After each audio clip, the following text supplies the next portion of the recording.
Video उनके लिए है, चाहे सीटेट हो या फिर यूपी टेट, क्योंकि इसको सीटेट को ध्यान में रख करके मैंने तैयार किया है, क्योंकि उसको अगर आपने क्लियर कर लिया, क्योंकि उसमें इतनी गहराई से पूछा जाता है कि यूपी टेट में वो गहराई नहीं होती है, तो मैंने टारगेट किया है एनसीईआरटी को, तो उसी के हिसाब से मैंने प्रश्न बनाए हैं। और जैसा कि हमारा पहला अध्याय है कक्षा 6 का, पृथ्वी पर स्थानों की स्थिति, तो पृथ्वी पर स्थानों की स्थिति में जो सबसे पहला जो टॉपिक इसमें चर्चा की गई है, उसमें जो सबसे पहला टॉपिक है वह है मानचित्र और उसके घटक।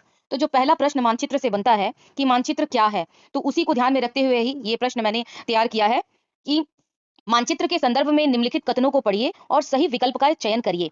तो आइए देखते हैं कि क्या क्या कथन है। मानचित्र पृथ्वी की सतह या इसके एक भाग का पैमाने की सहायता से चपटी सतह पर खींचा गया एक प्रतीकात्मक चित्रण या रेखांकन है। यह बात बिल्कुल ही सही है, क्योंकि जो मानचित्र होता है एक चपटी सतह पर पृथ्वी का जो खींचा गया एक प्रतीकात्मक चित्रण या रेखांकन है। यह बिल्कुल ही सही है। प्रश्न प्रश्न पढ़ते समय ही हम टिक लगाते जाएंगे, क्योंकि हमारे पास समय कम होता है, और अंत में हम देख लेंगे कौन कौन सा सही है, कौन सा सही नहीं है। जब बहुत सारे मानचित्र को एक साथ एक पुस्तक के रूप में संकलित कर दिया जाता है, तो उसे एटलस कहते हैं। यह भी बिल्कुल सही है।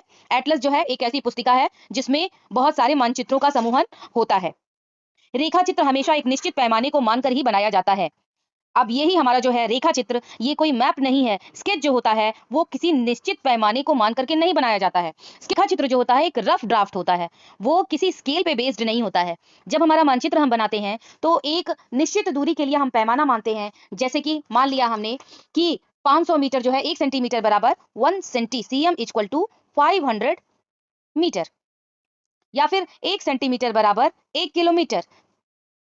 यानी कि हम एक स्केल लेकर के चलते हैं। मानचित्र में जो भी रेखाएं खींची गई होती हैं, वो उसमें जितनी दूरी जो होती है वो स्केल के हिसाब से होती है। एग्जैक्ट वो अनुपात में ही वो रेखाएं खींची गई होती हैं जो उनकी वास्तविक दूरी होती है।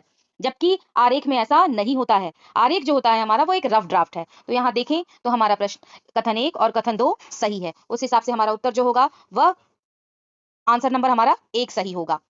तो ये प्रश्न मैंने बनाया। हमारा जो पाठ है कक्षा 6 का पहला पाठ जो है, पाठ का नाम है पृथ्वी पर स्थानों की स्थिति। इसी प्रकार मैं प्रत्येक पाठ से अनेक प्रश्नों को उठाते, जितने प्रश्न बन जाएंगे उनको बनाते चलूंगी और आपको अभ्यास कराते चाहूंगी। जो लोग भी इस प्रकार के प्रश्नों का अभ्यास करना चाहते हैं, प्लीज मुझे ज्वाइन कर लें इस पेज पे, और कमेंट बॉक्स में जाएं, देखें उनके लिए मैंने कुछ निर्देश लिख रखे हैं, उसको भी फॉलो करें। पसंद आए तो लाइक कमेंट करें और मेरे साथ जुड़े रहें। ये सिर्फ पहला प्रश्न है। इस पाठ से अन्य बहुत सारे प्रश्न बनेंगे जिसपे मैं डिटेल्ड वीडियो के आपको शेयर करूंगी। मैंने जस्ट एक शॉर्ट बनाया है इस पे। मेरे साथ जुड़े रहें। हम लाइन बाय लाइन एनसीईआरटी को कवर करेंगे और एक एक पार्ट को कवर करेंगे। Thank you.